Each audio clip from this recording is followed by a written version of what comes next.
3, 2, 1. Racing World is presented by Race Control Magazine.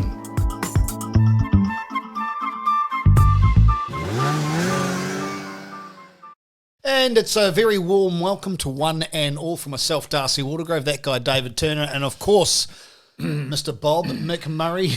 Welcome to the Racing Why World are you laughing podcast. when you say that? Oh no, here we go. What No, are we, no, 10 seconds in? It didn't take long, did it? No. It's like I'm giving him a Somebody needle gets under a the question. table. Hey, thanks very much for tuning in. If you're watching on YouTube, of course, we've got Spotify, Anchor FM and Radio Public. Please like, share and subscribe. Really important to us that we can carry on indulging Bob in one of his great passions. See, Don't forget the comments for our Driver of the Year, because I think we might announce that next week, because okay. I'm ready to announce it by now. So did you count all the votes I put in for myself? Yeah. And I've saved up, and we've got enough for a little plastic $2 shop trophy, so we'll be fine. Oh, well. What do you mean indulge? Budget busting. And I can tell you at the moment, in terms of the voting though, Yeah. there's a certain driver that maybe won a gig around a mountain that's ahead on points. That's all I'll say. I get that. Well, what he does, if you look at it from right across the spectrum, what he can achieve in all sorts of cars, I kind of understand why people would lean that way. Yeah, well, if you're in New Zealand, Western Springs is coming your direction starting this weekend. Great stuff. We've got plenty lined up for you on the Murphy show you today. talking about? Yeah, No. that's the one. No. Deary Sorry, me. he You know. fits all those Yeah, bits. well, you're right, he does. But do you think Greg will actually turn up for the 66th running of the New Zealand Grand Prix that's set to go as well? Yeah. Oh, I reckon. Yeah, what do you reckon? Well, There's no international, so why not? He's probably his son's going to be there in an 86. Well, I've already got hold of the TR86. Toyota guys. They didn't know that yet. They said, you're a mate of McMurray's. I mean, oh, no, and I put a voice on, but can you give me a car, please? I fancy myself. A feature of today's program is Garth Hogan. We'll be having a chat with him via the magic of Zoom shortly about the life and times and focusing. You've got the book, haven't you? Go I have. Fast or Go Home. It's a fantastic book. It really is. And I'll probably show it another 10 times because it's just amazing. Yeah. I can't, well, we'll talk to Garth about it, but I just can't believe how one man can cram all that in to one life. I really can't. And I don't know how we can cram that entire life into a 15-minute interview, but we'll try. No, We'll go at best. I will also cover off some preview action for the last 3 rounds of Formula One. David's got a bit of IndyCar, as always. IndyCar news, yes. So we'll talk about the New Zealand Grand Prix. But coming up next on the Racing World podcast, it is Garth Hogan joining these two guys and this curmudgeon. Thanks very much for joining the program. I'm going. I'm not going to stay. There's no way. Why should I stay? God's sakes. No, I'm gone.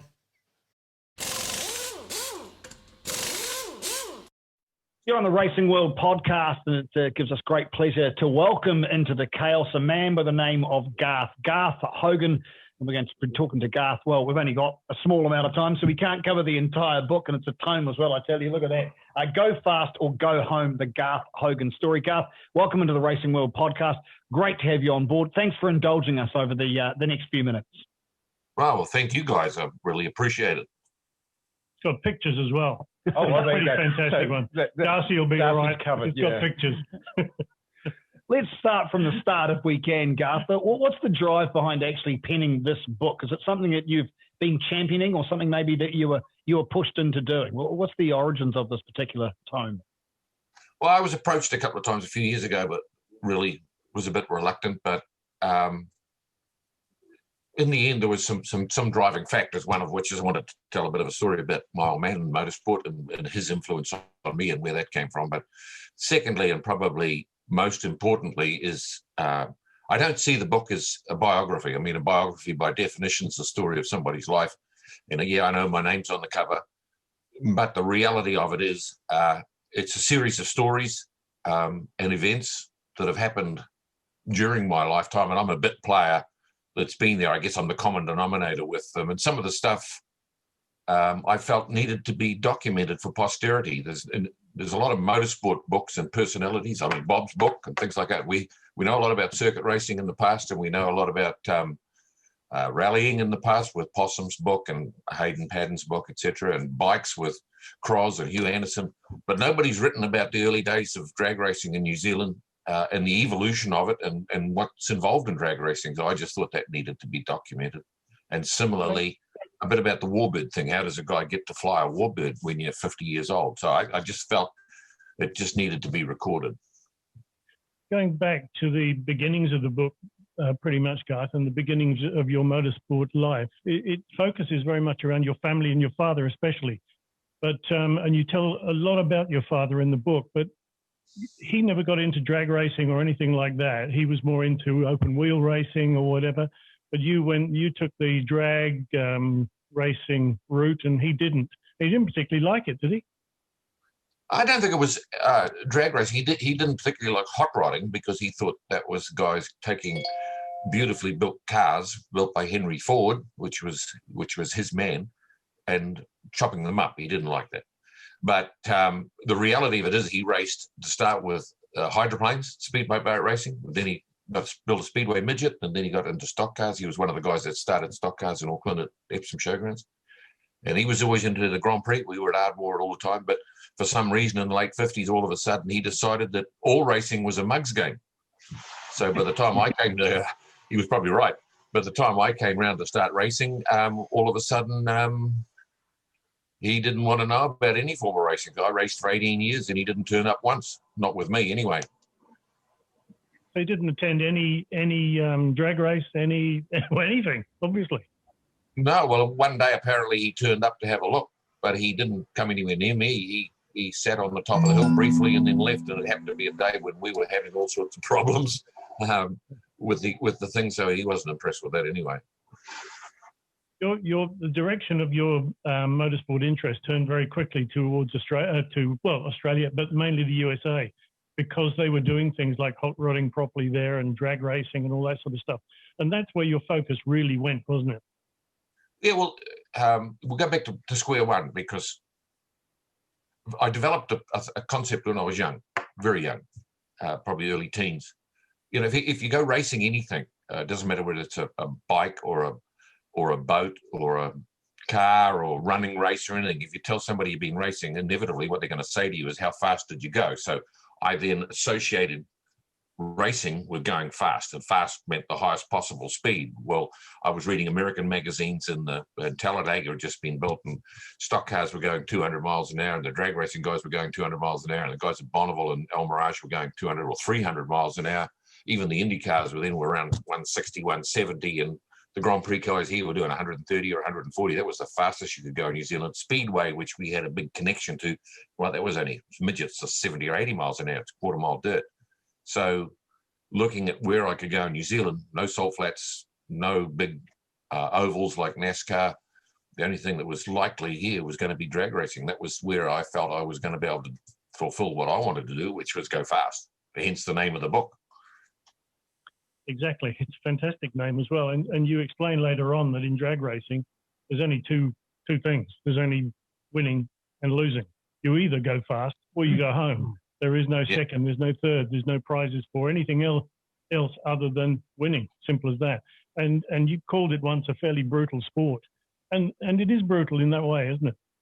Oh, yeah. I mean, it's brutal in the experience, the physical experience of riding a car that goes from naught to, back then, 30 years ago, naught to 100 miles an hour in 1 second. That's a pretty brutal, violent experience, but it's also brutal in the result. You've got a race that lasts 5.5, 6 seconds, and if you don't win, you lose.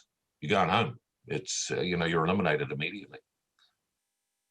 Yeah, so looking at the sport today by comparison to when you were competitively involved in it, is it in a good shape, like in terms of the profile of drag racing in this country?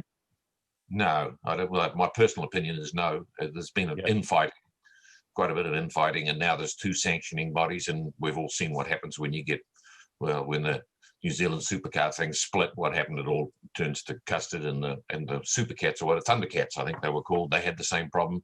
It all goes upside down, and then you've got no television coverage, and you've got no sponsors, and it gets it's tough. And right now, New Zealand drag racing is going through a period like that, which is really unfortunate.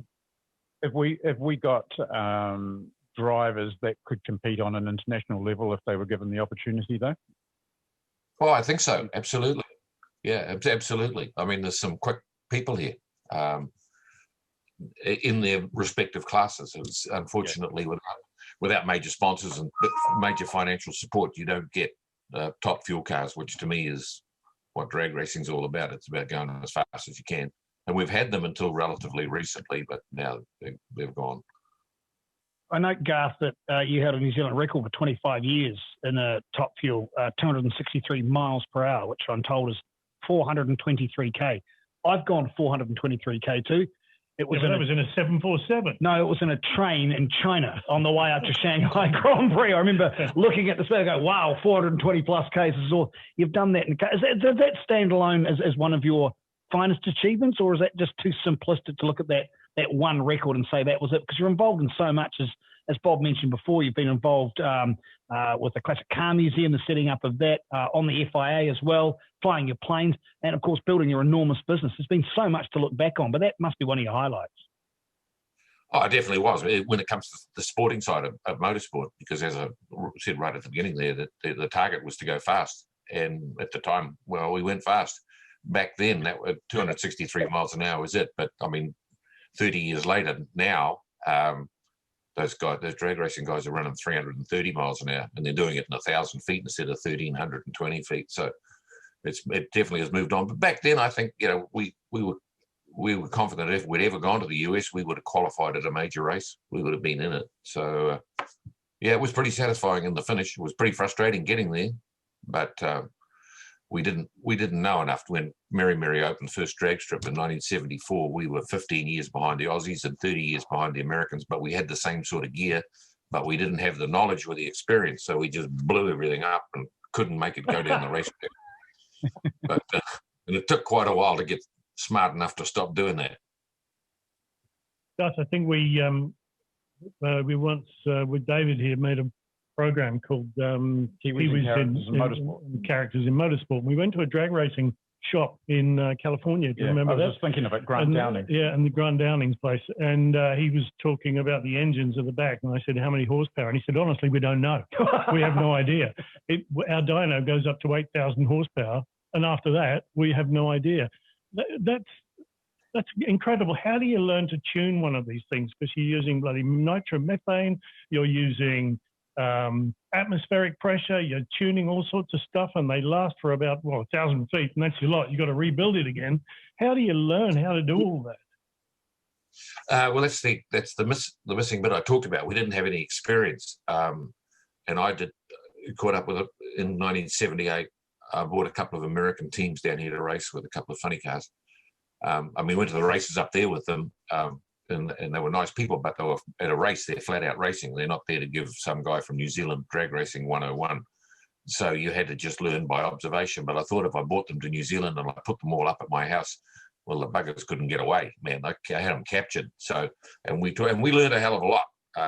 Sadly, the guys that came down, they were good, but they weren't right at the cutting edge of thinking. But just as a matter of interest, they've found a way of measuring the power out of one of those drag racing engines now. They use the drive shaft on a top fuel car is about 18 inches long, 1.5 inches in diameter, 4340. They know the heat treat state, they know the torsional strength of it, and they put a couple of little magnets in it with 2 pickups in it, and they can measure the twist in the shaft. And by measuring the twist in the shaft, they can tell the torque, and then by putting it in the formula with the RPM you're running, you can come up with the horsepower. And going back probably 8 or 9 years ago, a friend of mine, Jim Head, he was one of the guys that developed that. And on a run, he ran a quarter mile in those days about 4:50 or 4.6 or something. And at 0.6 of a second into the run, it was producing 7,700 foot-pounds of torque at 8,200 RPM, which gives you right on 10,000. And that's 10 years ago, and the figure's up around 13,000 now. Oh, yeah. My head hurts. Yeah. When we were running, we had a bit over 5,000, maybe 5,200 or something. But going back to what we were talking about originally, the book, Garth, the drag racing part, a huge part of your life, obviously, and it is a huge part of the book, but it's not all that's in the book. It goes through your younger years with your father, obviously, goes through the start of the hot rodding and the drag racing. It then goes through business and the success you made of business. It also then goes on to the Warbirds and you flying or rebuilding a P40. And then flying that. And there's a wonderful photograph in the back of the book with 50mm guns on the wings, being loaded up with 50mm shells. I hope they were blanks. and you're firing the damn thing as it's going along. I mean, that is staggering. The book reads like a boy's own story. You probably won't agree with this, but it really does look like a boy's own story all the way through. Huge achievement generally. I mean, I was lucky to be in the right place at the right time. I think if I could take credit for anything, it was grabbing hold of some of the opportunities that came along. Incidentally, it's not 50mm shots; they're .5 caliber half-inch. Oh, okay. Sorry. No, that was, sorry. Oh, bugger! I'm as good on guns as I am on friggin' horsepower. I can tell you, pulling the trigger on those with 650 cals going off, and that thing instantaneously turned a 64-year-old guy into an 18-year-old guy. It just happened. It was just an unbelievable experience.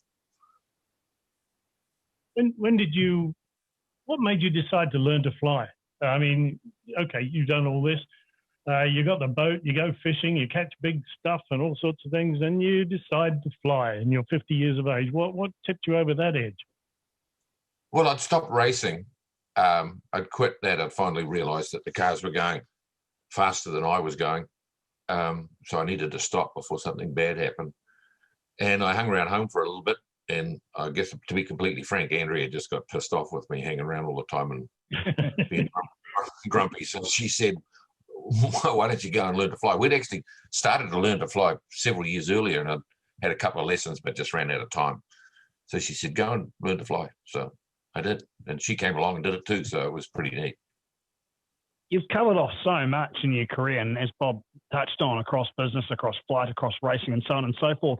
When you're looking back now through reading this book, is there anything you wish maybe you had have done? Are there any regrets in there, Garth? Think maybe, just maybe, or was there no time for regrets in your case? Yeah, it's a funny thing. Yeah, if there's regrets, I mean, I was a bit of a loose unit when I was young. I must have caused a huge amount of angst to my parents in my 20s. It was, I looked like Frank Zappa. I had a black hair that stuck out about this big, and another good photo in here. I used to drink too much booze, and my father. I lived in a teetotal house. My father was extremely strongly opposed to alcohol of any form, other than in engines, but the consumption of alcohol, and I felt I had a moral responsibility that seeing he wasn't doing his share, I had to do his share as well to help keep the next. And I've got to say, I was probably successful at that, but it had a downside to it, which, I think I'm sad that as I said, the anxiety and possibly the grief that I caused my parents when I was in my 20s. There's another section in the book as well. You deal with working with the FIA. The FIA is renowned around the world for being the blazer and armband brigade. You know, it's a bit like all the politicians crucified and put into one little body, and they call it the FIA, which is a pain in the ass. But you were in there. You were inside the tent pissing out rather than trying to get in. But you did that for a reason. That was, once again, for drag racing, wasn't it? Yeah, absolutely. I mean, the FIA, and it tells why in the book, took an interest. Max Mosley took an interest through Carl Olsen, who was the friend of mine that wrote that forward in there, in drag racing. And after attending a major event in the US, decided that the FIA needed to bring this drag racing thing within the fold.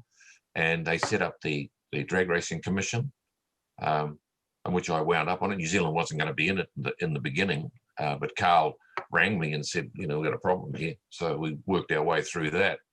And basically I offered to do the job because nobody wanted to pay. I mean, Mans at the time didn't want to pay for anybody to be there, which was understandable. They delegated the Drag Racing Association as the governing body of drag racing in New Zealand, but the Drag Racing Association didn't have that sort of money.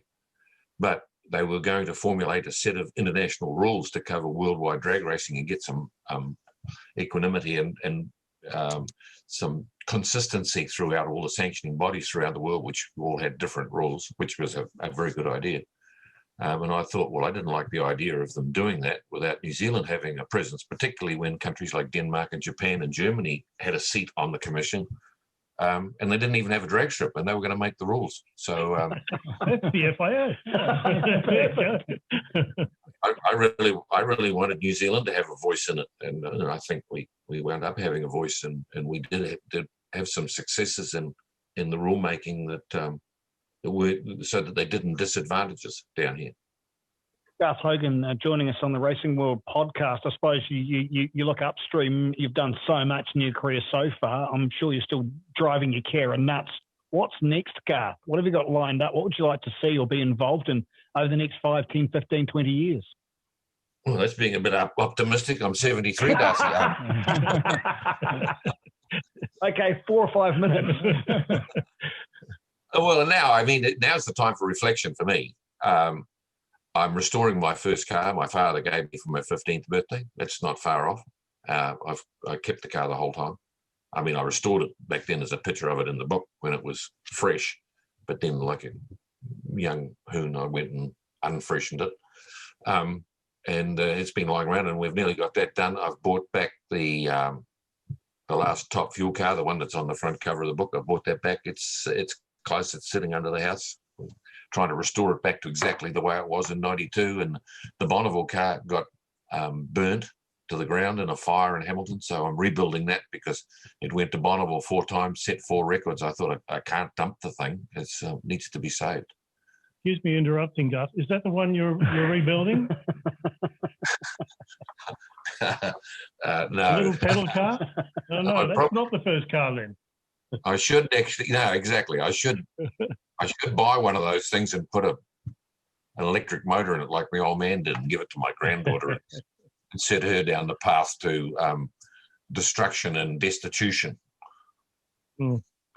I haven't read the end of the book. In fact, I barely started the beginning of the book, really. There's a huge amount in there, a huge amount of stuff in it. This can't be the end. The book's end is not the end of you're too active to give up completely. You say you're rebuilding these things. You must have an idea of what's next. You must have I know you, Garth, you've always got a plan 6 when people are on plan 4. So what's plan 6? Oh, no, surprisingly, probably not, Bob. There's some things that I haven't done of a more normal nature. I've never been to Tasman National Park.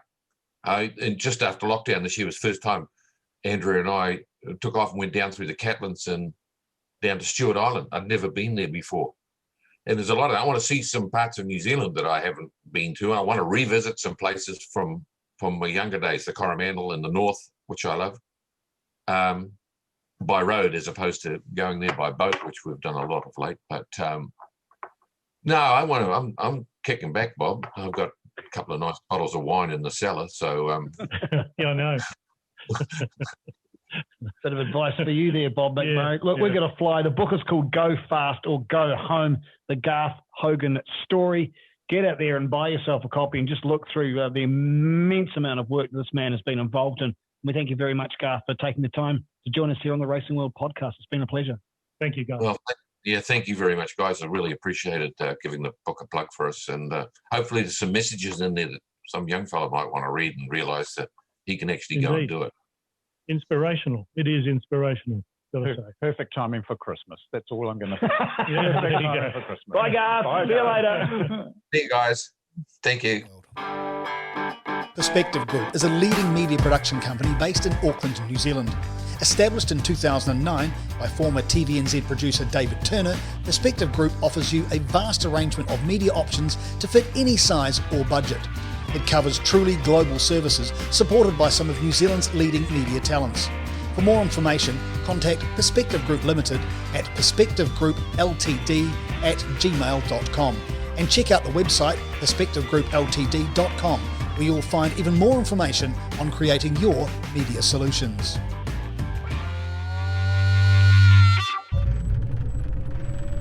You have a dream. You have all the drive in the world.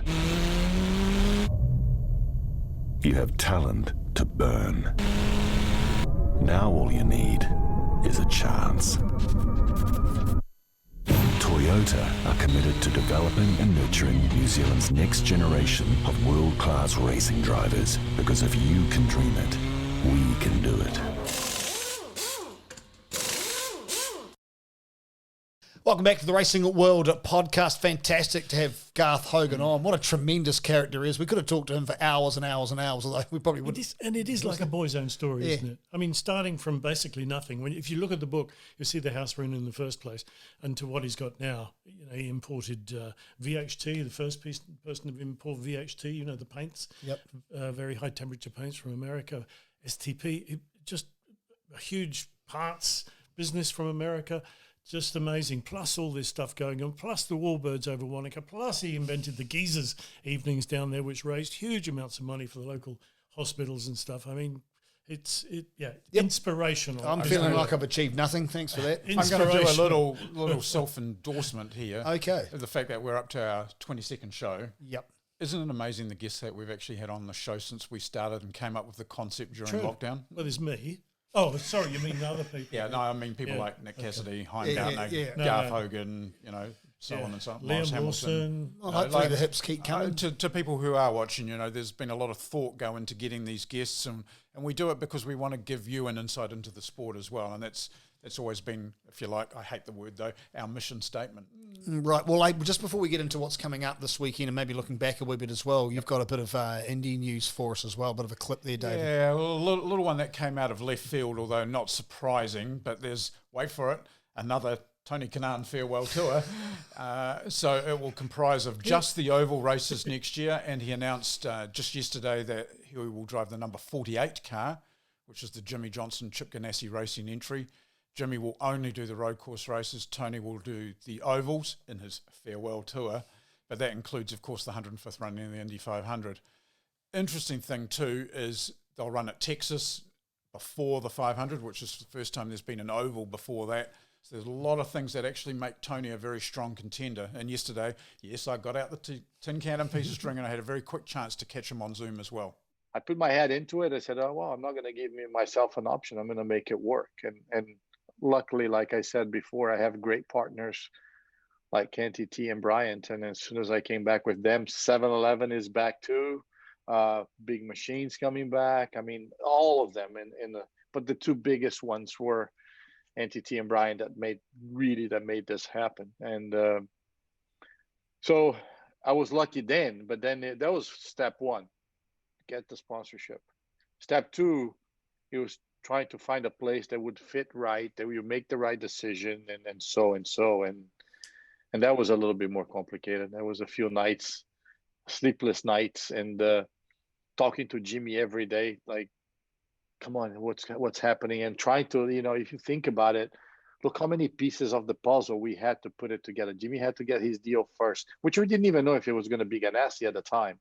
I mean, yeah, the deal happened really quick, but we've been talking about this on and off for quite a while. But I really, at the beginning, I really said, it's never going to happen. That was the pessimistic side of me, thinking it was going to be impossible to pull it off. There you go. Tony Kanaan on his comeback tour, continued retirement tour. Do you know I can see what's going to happen in the future. There's going to be a whole new IndyCar series of farewell tours, and the first two people in it are going to be Elio Castroneves and Tony Kanaan, because they're still going around farewelling. Right, amazing. Formula One, what are you looking forward to over the weekend? We've had a hiatus. It was kind of odd last weekend. There was no Formula One on. It's been so frantic. Very quiet. We've got the last three races, 3 consecutive weekends. Triple header. With a bit of a twist. 2 in Bahrain. Well, one's called the Bahrain Grand Prix, one's called the Sakhir Grand Prix. They're at the same place, but different tracks. The first one is the normal track, Bahrain, we've seen lots of times. The second one is the Sakhir Grand Prix, which is, lots of people have described it like Formula One's oval. I don't know what it's like. I've not seen the track. Close to an oval. It's nowhere near an oval, but it's going to be different anyway. It's only a 50-second lap as well, so it's going to be like racing around Milwaukee, if that's the thing. Oh no, Milwaukee's 25-second lap anyway. All three are under floodlights. As an interesting thing, Sebastian Vettel has won this race 4 times since 2012, twice in Red Bull and twice in a Ferrari. Lewis Hamilton's only won it 3 times, all times in a Mercedes. Nico Rosberg's won 1. So between those guys, those 3 names, well, that's it. From 2012 to 2019, we'll see. It's the car park track. I never used to like it, but it's now getting a reputation as being not bad at all. Main interest for the weekend, of course. Well, it's pretty as the sun goes down. Yeah, I suppose. We'll give it that. the main interest, of course, is in the constructors for third place, which is really important. Racing Point, McLaren, Renault and Ferrari, all within 25 points, 24 points. Could you just say And that that's again, that millions. Ferrari are fighting for third They're in place? sixth at the Well, moment. a few weeks ago, we would have been saying fighting for further down the that's field. right. I mean, Racing Point 154 and Ferrari 130. Now, this makes millions and millions and millions of dollars worth of income to these teams. So that's pretty important. And then, of course, the drivers reflect it. Sergio Perez on 100 points, and you go down to, he's in fourth, Alexander Albon in ninth with 70 points. All that could change in 3 races as well. So there's quite a lot going on there. We look forward to it, and we look forward to Formula 2 because that championship is yet to be decided. And this weekend coming up, Schumacher is running in a car. Callum Ilott is running in a car, some in Formula 1 cars. So there's a bit going on there. We've had last weekend, the MotoGP, 14 races in 18 weekends.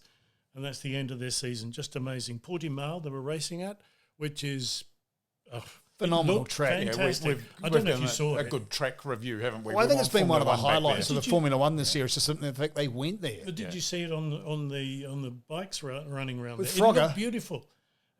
Well, I saw the bikes of the guy sprayed all over the road, Oh, definitely no, trying to no, crawl no. off the track while bikes come over a blind crest and nearly run him over. That was Yeah, Frogger. yeah, Ooh, yeah, that was frightening. Now, did you touch on a guy by the name of Gardner last week? Maybe he might Gardner. do something quite extraordinary. Remy Gardner, we were talking about him last week saying, we had his dad in the studio, Wayne Gardner, when I was doing Radio Sport with you. He won a race, his first race in Moto2. So, Remy, you've got us to think about. Golden touch. It's called the opposite of the Commentator's curse, but I don't know what we'll call it. But anyway, Racing pod. he won Moto2. Fully expect him to be on the program next season. We'll lean on him now with this, right? Oh, yeah, why not? Miguel Oliveira won MotoGP, Jack Miller second, and Morbidelli was third. One of the remarkable things going back to Moto2, Sam Lowes was third in the Moto2, and he's still got broken bones in his right hand. I don't know how those guys do it. And then you see these bloody wussy little footballers from Italy rolling over and over and over and getting stretchered off because somebody happened to touch their eyelash. No, they for breathed on God's them. sakes. Yes, exactly. So that's my only rant I'm not this saying week. anything about Italians. My only rant this week. Good news came out this morning. We now know where the New Zealand Grand Prix is going to be and when it's going to be. Tony will be stoked, won't he? Wasn't the I whole think so. idea? Yep, that was Tony the will whole be stoked. idea. Okay, so that means we're going to Hampton Downs. There you go. 28 laps around the international circuit, which is 3.8 kilometres, which makes 106.4 kilometres plus the warm-up lap. Those cars are going to be running not empty, but they're going to be pretty tight. Which on includes fuel. the gloriously named double bastard corner. That's so I'm right, very yeah. pleased for that. Yeah. And the Tony we're referencing, of course, is Tony Corner. Tony Khan on him again. So, and that's good. And that is going to be the first race of the three, or the first event of the 3-event calendar for Toyota Racing And that's Series. designed to hopefully encourage some internationals, well, New Zealanders who might still be in New Zealand, like the Van Gisbergens and Van der Drifts and the like, to maybe jump in a car from I Toyota. think and over the compete. next couple of 3 or 4 days, maybe a couple of weeks, you're going to be amazed at some of the names that are going to squeeze themselves into the FT60 and run of the Grand Prix. Kenny Smith, of course, is going to be in there for his 50th Grand Prix. You won't be amazed him squeezing it in because he loses when he's in there. But anyway. interesting being first up too, rather than traditionally the last up. Well, so do you know what they've done? They've cool. done that cool. because a lot of the Kiwis who may be running in or have the opportunity to run in it will be leaving New Zealand to go to their respective whatever they're doing. So they're trying to garner all those drivers that are in New Zealand to get them to race this one Grand Prix. It'll be fantastic, especially on that long track. Yeah, long It's track's the first time ever on the long track for the TRS cars racing. So that's all good. That's about so it. over to He's you. running a That's steam. all I got. Like that? Oh, well, short. Another page here? No, we're So fine. Trust me. don't forget to get in, do that driver comment in our comment section about New Zealand Driver of the Year, aka not the Hellberg Awards. Yep, that's the one. We'll reveal that probably next week. Yeah, and like normal, if you're watching on YouTube, if you're on Spotify, if you're Radio Public or Anchor FM, if you could share it with your friends, maybe even share it with your enemies, like it and subscribe, and hopefully we'll carry on coming back and pestering you via the internet or the radio here for the Racing World podcast. On behalf of David Turner and Bob McMurray, I'm Darcy Waldegrave, wishing you a wonderful week. I'm going to start reading that book now. Bloody good book. I'm going to look at the pictures. Can you just send me the I'm going pictures? to go and edit the show. See you, everyone. Bye. You have a dream. You have all the drive in the world. You have talent to burn. Now all you need is a chance.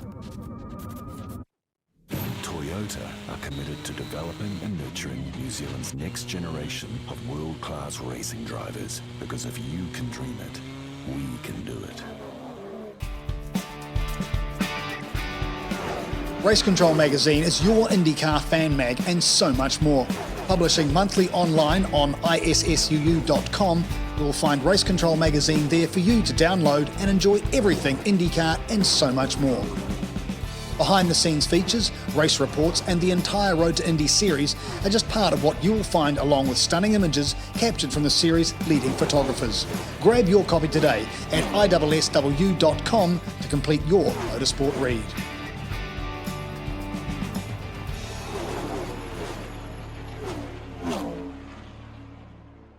Racing World is presented by Race Control Magazine.